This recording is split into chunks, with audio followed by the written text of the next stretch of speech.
Today, I'm going to tell you something about myself that maybe a lot of you don't even know. You've all heard my story about my journey of becoming a functional medicine practitioner, how my thyroid was undiagnosed by 6 different doctors. I was competing at the time, I was gaining weight. You've heard that story. So that's my big hurdle story, so to speak, that catapulted me into doing what I do now, fixing people, specializing in the thyroid, looking at hormones, helping people lose weight no matter what they're doing and it's not working for them. But there's a piece of my life that I really don't share pretty much, if at all, that I was thinking today, and I was listening to a podcast there where a woman was talking about her horrendous experience, and by no means was my experience that bad. She was burned head to toe in when she was doing an ultra marathon as fire swept down through this gully they were in. And her attitude and her belief system and how she tackled those challenges, just, it not only amazed me, but it made me pause and really think back on my life and how I overcame some challenges at a very young age.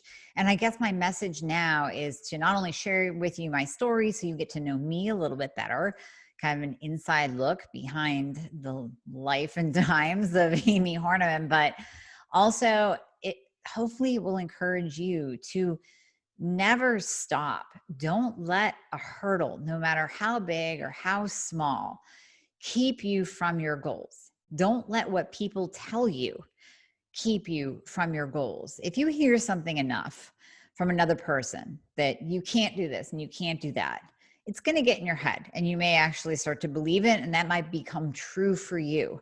But I'm telling you, it doesn't have to be that way. Your challenges, your obstacles can push you into being a better person, into being a healthier person, into being a stronger person, into doing things that you may have never done before if it hadn't been for that challenge literally changing your life. So going way, way back to when I was in 7th grade, you know how they do those scoliosis tests, right? They have you bend forward, and they did that, well, a little bit late for me, because at that point in time, and my family didn't know and I didn't realize it, but at that point in time, I had already developed severe scoliosis. And I'll show you my x-rays here in a second. So they said, you need to go get this checked immediately. We went to Shriners Hospital in Erie, PA. They are the most wonderful group of people you will ever meet. I'm sure it's the same now as it was 30 some years ago. And we went in there, and I'll never forget sitting in the room and looking up at the board with these 2 x-rays on it. Maybe there were more than 2, but I remember 2. And thinking, wow, that person is a mess. Look at that spine. It looks like the shape of an S. And at the time, being my age, I didn't quite put HIPAA compliance together and realize that that wouldn't really be somebody else's x-rays in a room that I was in. Those were mine. So the doctor came in, he started talking to me and my parents and basically saying, she needs surgery immediately. Her spine is curved, it's twisted, and it's going to continue doing so until it twists around her organs, and she eventually ends up in a wheelchair. So that twisted S-curve spine was mine. And of course, you have to think back at the time, this would have been 85, 86, 85. At that time, we didn't, in Erie, PA, we didn't have a large amount of knowledge of chiropractic, of other modalities that could have possibly helped prior to having surgery. But I was scheduled for surgery. So before I go on with this story, let me just share my screen here. And I apologize for anyone seeing or listening, listening to this on the Thyroid Fix podcast. You're not going to be able to see this. So just kind of, I don't know, picture it the shape of an S. So this is my spine. At the bottom, it goes this way. And some of these vertebrae are actually twisted upon themselves. That's another shot of it. And then this is the top. So at the very top of my spine it goes the other way. So it is basically it's a reverse S curve, if you can picture it like that. And then my neck, it curves this way. It's kind of hard to see on the x-ray, but it does have a curve going this way as well. So let's see, let me stop sharing now. There you go. So that is actually my spine today. So what ended up happening was I had a surgery. Well, let me tell you the backstory of a little miracle story too. I had been scheduled for a horrendous surgery where they were going to, at the age of 11 or 12, I was something like 11 or 12, that they were going to go in through my neck and fix the upper curve. And then I would be in a full body cast from my neck to my pelvis. And then 6 months later, now this was through the summer of my 7th grade year, then they were going to go in 6 weeks or 6 months later and fix the bottom curve. And that would have been through my back. And then I would be in a body cast again. Now the thought of a body cast to an 11, 12-year-old and missing out on summer fun and time with friends was kind of devastating. So I knew that that had to happen. And miraculously, I got sick about a week before my surgery was scheduled, and they had to cancel it. So they moved it out 6 to 8 weeks.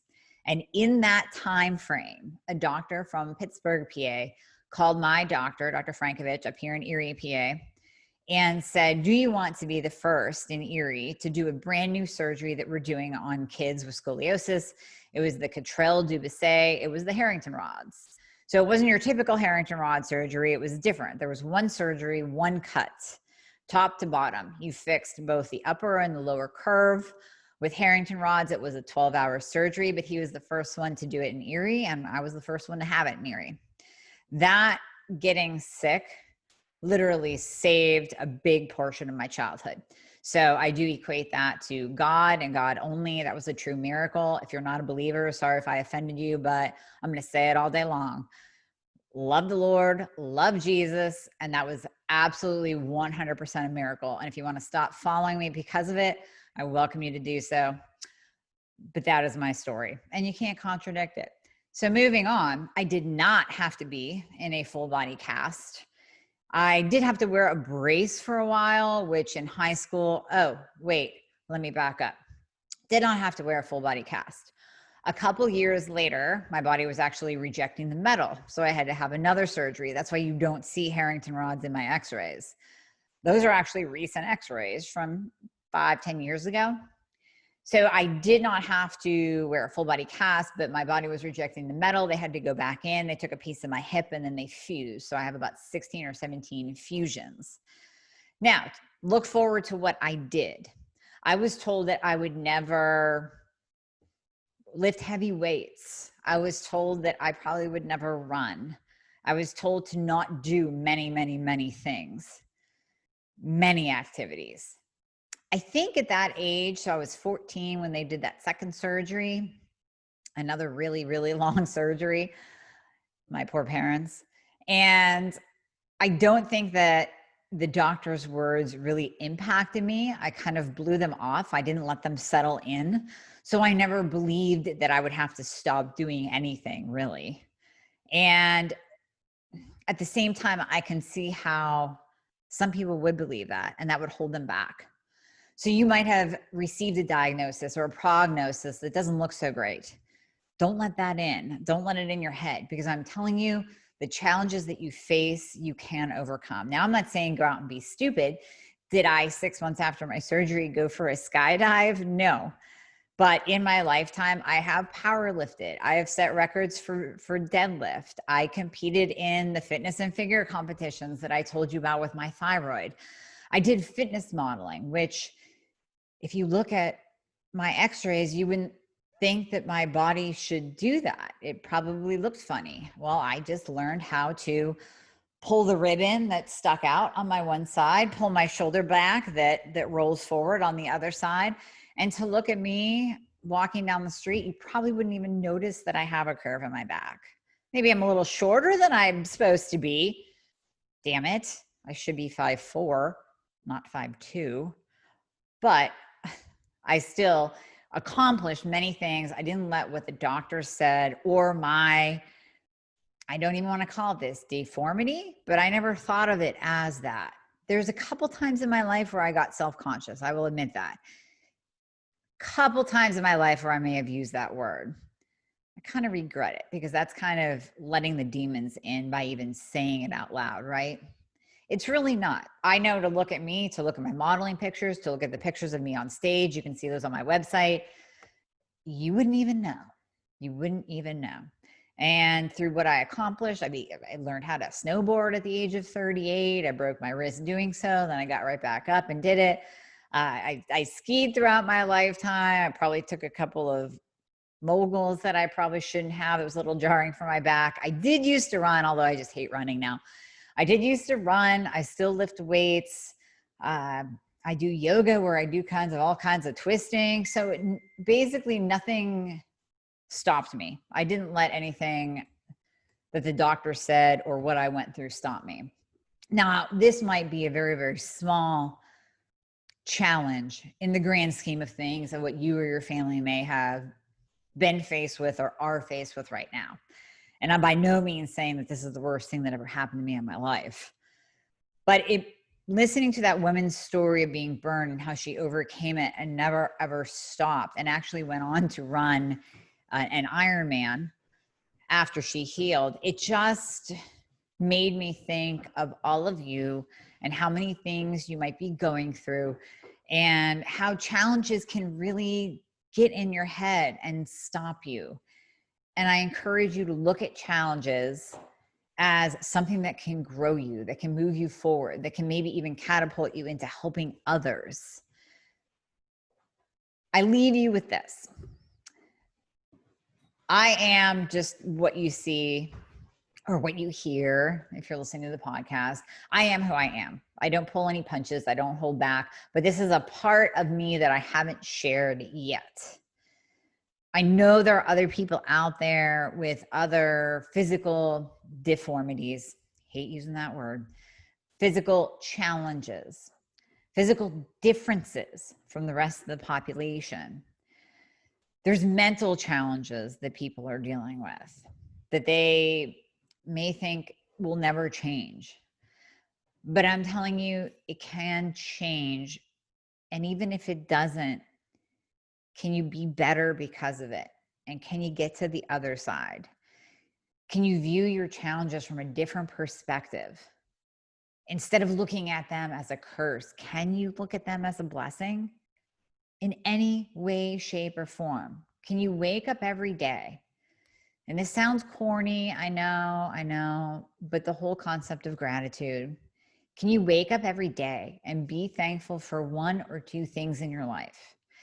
Can you look at those things in a different perspective? Can you flip it around somehow, some way? So right now, currently in my life, many of you know this already, this isn't something that I haven't said before, but you know my mom is in end-stage Alzheimer's. To look at my dad would, would absolutely amaze you. He is one of the strongest men I know, and maybe that's where I got my strength. And he never pities himself. He never says, why me? And he could. The man went through 2 rounds of cancer. He damn near died twice, literally twice. So back to the miracles, God kept him on this earth to take care of my mother. But he could so easily wake up a victim. He could so easily say, why me? And instead he says, I had 52 years with the love of my life. I have great kids. I have great grandkids. I have great great grandkids. And he goes on with his day with a smile on his face. You won't hear this man complain at all. Maybe if his neck hurts, that's the biggest complaint you're going to get out of him. So can you shift your mindset in any way to where you look at your challenges as blessings and not curses. Don't stay in the house. Don't stay in your bed. Don't cry about your problems. Don't be a victim. You're better than that. I wanted to share that piece of, well, two pieces of me. You already knew about my dad, my mom, but a little behind the scenes of my childhood and the different hurdles that I went through as well. And to let you know that when you see the powerlifting pics, the modeling pics, that's a girl who overcame, that was told she wasn't supposed to do any of that, any of it. So I hope this gives you just a little bit more hope, maybe a change in perspective, kick in the pants, whatever you want to call it. As always, ask me any questions. Share this if you feel like anybody needs to hear it, or just keep it for yourself, because that's a little insight about me. Well, thank you for listening.